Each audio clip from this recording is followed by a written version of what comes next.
Ayun na nga lang kami may makakasamang pusa sa gala. Diyos ko, tinubulan pa ang kanilang bagong broom.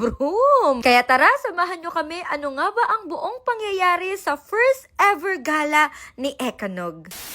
Nagplano nga ang buong SP team na mag-beach dito sa Batangas at ang naisip kong dalhin ay si Eggnog. Bigla ko kasing na-realize na laging mga panguna lang ang kasama ko sa mga gala, why not yung mga aswang naman? Sa buong isang oras na biyahe namin, dito napansin ko sobrang bait talaga ni Eggnog, sobrang behave niya, kahit wala siya sa cage ay talaga namang nakikisama siya kay Mami Siyang hanggang sa nagulat na lang ako, bigla siyang tumubol as in, nakakagulat and buti na lang talaga hindi pa kami nakapasok sa expressway na yan. Imagine niyo kung nakapasok na kami sa expressway, ang sakit talaga sa ulo, sobrang baho ng tubol niya. As in, lahat kami dyan sa sasakyan, as in, nasusuka, nangihina na kami, as in, hindi ko ma-explain, sobrang baho talaga ng tubol niya. Medyo mahaba nga ang biniyahe namin, almost 4 hours, kasi bumiyahe pa kami from Cavite to Laia, Batangas. And for me, given naman talaga na matutubol or masusuka siya sa haba ng biyahe and first time niya pa, so talaga namang kino-convince ko yung sarili ko na normal to, which is normal naman kasi talaga na nervyusin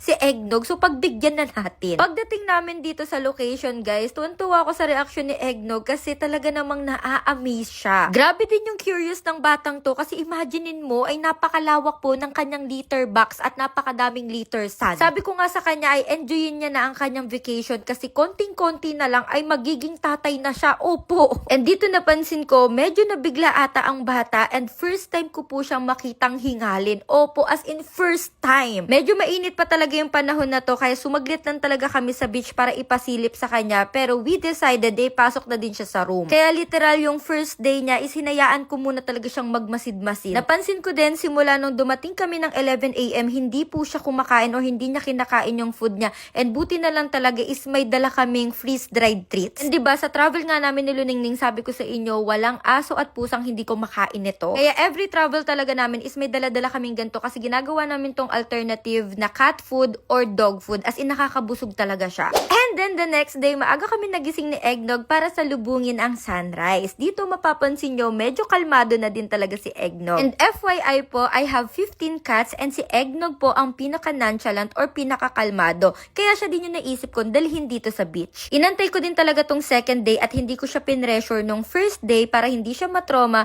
para next time na lalabas kami ay hindi na siya takot. And Bogs, grabe naman kapogi niya. Sa mga nagtatanong pala kung anong breed daw po ni Eggnog, siya po ay British Shorthair and nabili ko po siya sa Clisora Pet. Sa mga nagtatanong naman, yung harness and leash niya po is nabili ko naman po sa Bark and Spark. Grabe, sobrang jubis talaga ng batang to as in na double chin na talaga siya. Alam niyo kung bakit? Kaka-iPad. Kung pinagbigyan na nga ako ni Eggnog for pictorial, for short videos, ay pinapasok ko na siya dito sa aming accommodation dahil naghahanap na ng iPad ang batang ito. Opo. Kung nasubaybayan nyo po si Eggnog nung bata-bata pa, mapapanood nyo talaga before pa lang is mahilig na po talaga siyang manood ng TV, ng iPad, sa cellphone, as in iPad kid talaga ang atake ng batang ito. Kaya sabi ko, okay na, meron na kaming short videos, meron na kaming pictorial, sabi ko, sige nak, makakanood ka na ng iPad or ng cellphone. Ay, Diyos ko po, para talagang tunay na bata. And dito sa gala namin ni Eggnog, dito ko na-realize na introvert talaga tong batang to. Okay na napagbigyan niya ako ng isang araw, 2 araw sa gala namin. But I'm so happy na nagkaroon kami ng quality time dalawa. Yun lang.